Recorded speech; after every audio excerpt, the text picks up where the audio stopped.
Bonjour et bienvenue dans cette émission du 11 août 2023 de ma Web TV sur laquelle je vous propose de jour en jour une information franche et directe, sans concession ni tabou, accessible, honnête et sourcée, en rappelant que je suis totalement indépendant et donc libre de mes propos. Aujourd'hui, nous allons aborder la question de la corruption des médecins et des sociétés médicales. Bien sûr, nous aimerions tous pouvoir faire une confiance aveugle en nos médecins de confiance, et notamment quant au fait qu'ils ne nous suggéreraient jamais quoi que ce soit qui serait contraire à nos intérêts de santé et de sécurité, et que l'information dont ils disposent eux-mêmes les conduit à pouvoir nous faire des recommandations tout à fait fiables et dignes de confiance. Maintenant, qu'en est-il réellement ? Le premier motif qu'il faut repérer, c'est qu'il y a dans tous nos pays des persécutions qui sont mises en œuvre par les ordres des médecins contre les médecins qui ont choisi de soigner leurs patients avec la pharmacopée disponible. Je rappelle qu'il y a un droit inaliénable de prescrire qui existe pour les médecins et que les prescriptions hors autorisation de mise sur le marché, c'est-à-dire utiliser des molécules pour d'autres fins que celles pour lesquelles elles ont retiré une autorisation, est tout à fait banale dans le domaine médical. Par exemple, dans les prescriptions pédiatriques hospitalières, près de 70% des prescriptions se font hors AMM et c'est un droit du médecin. Et pourtant, dans tous nos pays, les ordres professionnels se sont mis à persécuter les médecins. Par exemple, les docteurs Cory et Marik, qui sont des sommités, chercheurs et médecins aux États-Unis, se sont vus révoquer. En Belgique, chez nos voisins, la docteure Laurence Kaiser, gynécologue et chirurgienne, a été convoquée parce qu'elle avait osé mettre en garde les femmes qu'elle suivait, notamment enceintes, contre les risques possibles d'injection génique expérimentale, ce qui est juste le b.a.-ba du métier. Le docteur Alain Collignon, chirurgien lui aussi, a été suspendu pour avoir soigné des patients, et je renvoie les personnes intéressées à ces excellentes conférences, dont celle que nous avons donnée ensemble au mois de mars 2023 à Bruxelles. Mais donc la question se pose, la médecine est-elle encore libre ou avons-nous basculé dans une médecine d'État totalitaire où ce sont les autorités politiques qui, pour des raisons politiques et non pas médicales, se targuent de dicter leur conduite aux médecins ? Comme cela s'est vu à Genève, où le petit ministre local de la Santé a instruit ses fonctionnaires de menacer les médecins qui feraient usage de leur liberté de prescrire, chose qu'on n'avait jamais vue dans une démocratie. Alors bien sûr, il faut savoir que le monde médical est sous l'influence des laboratoires pharmaceutiques, c'est vrai de l'enseignement, toutes les facultés sont aux mains des laboratoires par le biais de financements et d'influences diverses, mais également que votre médecin, s'il croit en son âme et conscience être libre de choisir ce qu'il va vous prescrire, est en fait influencé par tout un ensemble de procédés qui sont connus, qui sont décrits dans la littérature, et face auxquels les médecins sont beaucoup moins aptes à résister qu'ils se l'imaginent. Une difficulté supplémentaire, beaucoup de gens l'ignorent, mais c'est que la médecine n'est pas une science, c'est une pratique, c'est un art, qui s'inspire bien sûr de savoirs scientifiques, mais les médecins ne sont pas des scientifiques. Le titre de docteur est un titre honorifique. Un doctorat de médecine n'a rien à voir en termes de travail de recherche et d'expertise scientifique avec une thèse de doctorat dans n'importe quel autre domaine. Et de surcroît, c'est un milieu très conformiste où l'on se tourne beaucoup vers les mandarins et les grands pontes, mais aussi ce qu'on appelle dans l'industrie les leaders d'opinion clés, Key Opinion Leaders, qui sont des instruments au service des intérêts mafieux de l'industrie pour convaincre les médecins dans leur ensemble de ce qu'il convient de faire. Et c'est un phénomène qui a été extrêmement bien étudié. Alors on peut repérer des figures de cette nature, dont Antoine Flahault, dont je ne cesse de dénoncer l'action absolument immonde au long de la crise Covid, qui est un multirécidiviste. À chaque pseudo-pandémie, il monte aux barricades pour hurler à la grippe espagnole en faisant paniquer tout le monde. Lors de la crise H1N1, il s'est trompé dans ses modélisations de manière tout à fait comparable à celle de Ferguson à l'Imperial College. Il a dit qu'il fallait utiliser du Tamiflu, qui était un remède qui ne servait à rien.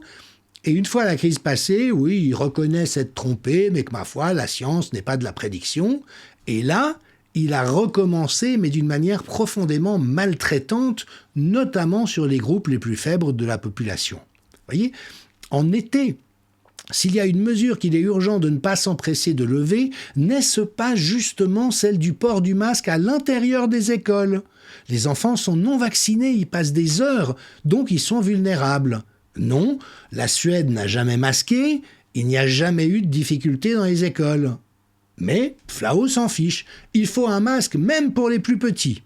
Dès l'âge de 6 ans, on ne s'en sortira pas sans vacciner les enfants et les ados.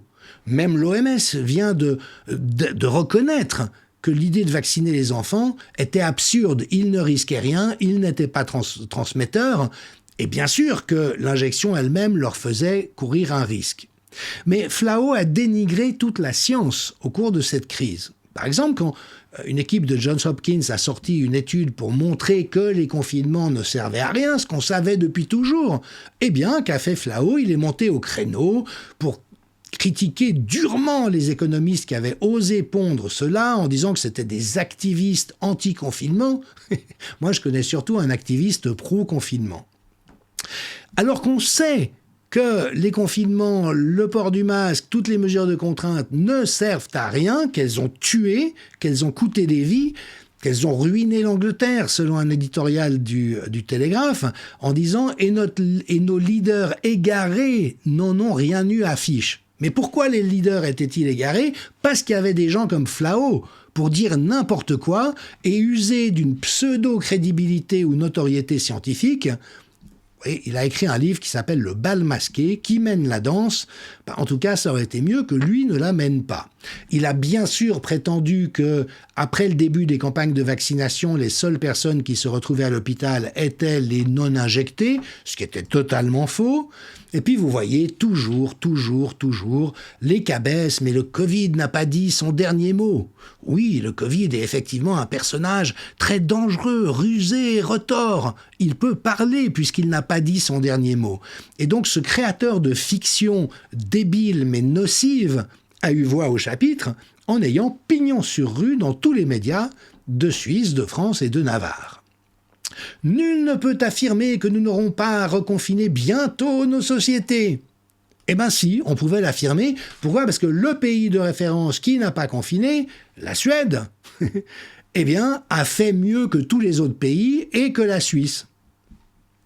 Et comme le relève le docteur Elie David, le monde entier doit des excuses à cet homme. Il avait raison, pendant que tous les autres avaient tort. Il a sauvé des vies, quand des Flau et d'autres ont tué des gens avec leurs recommandations. Et Agnès Tegnell, épidémiologiste en chef, a dit « Mais chez nous, les confinements et les mesures comme le masque n'ont jamais été pris en considération. On savait depuis toujours qu'il fallait ne pas les appliquer. » Et donc, je suis d'accord avec ce commentateur qui dit Antoine Flau est le summum de l'incompétence et de la corruption, au sens systémique du terme. Il correspond tellement aux key opinion leaders que s'il y avait un coussin dans des paradis fiscaux, franchement, je n'en serais pas surpris. Mais je ne peux pas l'affirmer, on n'en sait rien. Peut-être que c'est juste par bêtise militante qu'il a été aussi enragé au long de cette crise. Mais toujours est-il, déjà épinglé pour la gestion de H1N1 pour ses faux modèles, alarmiste fou, l'organisme qu'il dirige à Genève, où il s'est exilé, est corrompu par la fondation Bill et Melinda Gates, c'est exact, ils sont arrosés de millions de dollars de cette provenance, et, dit cet observateur, la France devrait demander son extradition pour jugement. Mais il y a un certain nombre de personnes qui devraient être convoquées devant la justice, dont Gilbert Deray, un autre fou furieux, qui, en son temps, a produit ces images qui sont parmi les pires que j'ai vues de ma vie dans le domaine de la santé publique. C'est ignoble, c'est immonde. Je ne tue pas papy, je ne tue pas mamie. C'est criminel de faire des choses pareilles. Évidemment, Karine Lacombe, elle aussi, on ne retrouvera jamais une vie normale. Bon, elle aurait pu aller faire un tour en Suède. Et puis elle, alors, donc, infectiologue, elle ignorait que les virus à ARN mutaient. Donc quand on lui a parlé de variants, elle a commencé par dire « Ah non, les virus à ARN, ça ne mute pas ». C'est comme si moi, en tant qu'anthropologue, je vous expliquais qu'il n'y a pas de système de parenté dans l'espèce humaine. Ah non, chez les humains, il n'y a pas de système de parenté. Alors, Alignons les perles, elle a aussi dit qu'avec un vaccin aussi efficace, si 50 à 60% de la population était vaccinée, il y aurait une immunité collective. Ben tiens, les vaccins préviennent la transmission, ben oui, on l'a tous vu, ça coule de source. Et donc elle s'est gourée sur tout, avec comme unique conséquence de recevoir la Légion d'honneur du président de la République française. Tout comme Didier Pittet, genevois, qui lui a été mandaté par Emmanuel Macron pour pondre un rapport disant à quel point la France avait bien fait, que la gestion avait été très satisfaisante. Manque de bol, l'inspection générale des services, l'IGAS, a fait un rapport qui a été gardé secret pendant des mois, disant qu'au contraire, la gestion était catastrophique. Et effectivement, tirer la conclusion que la France s'en est bien sortie, il faut être soit complètement idiot, soit très bien payé pour arriver à une conclusion pareille. Et donc, voilà, on a eu affaire malheureusement à tous ces médecins de plateau, tous plus délirants les uns que les autres, quelles qu'en soient les causes, pendant que les meilleurs experts au monde étaient attaqués partout. Je rappelle quand même que Christian Perron et Didier Raoult sont les experts les plus compétents pour gérer une épidémie de cette nature, et que s'ils avaient été aux commandes, la France aurait eu le meilleur résultat du monde entier, encore meilleur que la Suède. Mais des sociétés médicales se sont attaquées à eux, et notamment quand Didier Raoult a osé rappeler que l'ARN pouvait se rétrotranscrire dans l'ADN, ce qui est un phénomène qu'on connaît depuis 50 ans. Là, la SPILF, une société médicale, l'a attaqué, mais notamment François Raffi, je crois le président si je ne m'abuse, lui a reçu 611 000 € de cadeaux de Big Pharma. Et quand on regarde la liste des cadeaux touchés par Big Pharma, par toutes ces différentes personnes, on voit effectivement que ça ratisse large. Donc, si vous n'avez pas encore compris, ils n'ont pas vos meilleurs intérêts à l'esprit, ils ne font pas leur boulot, ils sont captifs, ils sont achetés, ils sont corrompus. Voilà le diagnostic du docteur Turner de l'université de Stanford et de Harvard. Et donc, l'ordre des médecins aujourd'hui et les sociétés médicales ne sont plus qu'un champ de ruines.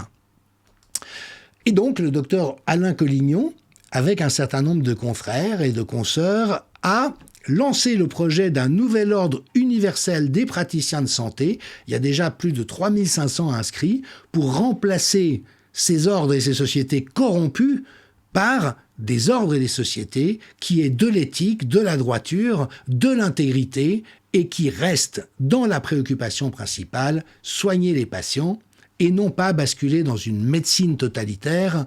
Je vous invite à consulter l'excellent livre de Zineb Deheb, j'ai eu l'honneur d'en rédiger un avant-propos sur médecine et totalitarisme, mais qui éclaire de manière extrêmement pertinente la réalité de la dérive en cours et dont nous venons de voir, hélas, quelques exemples.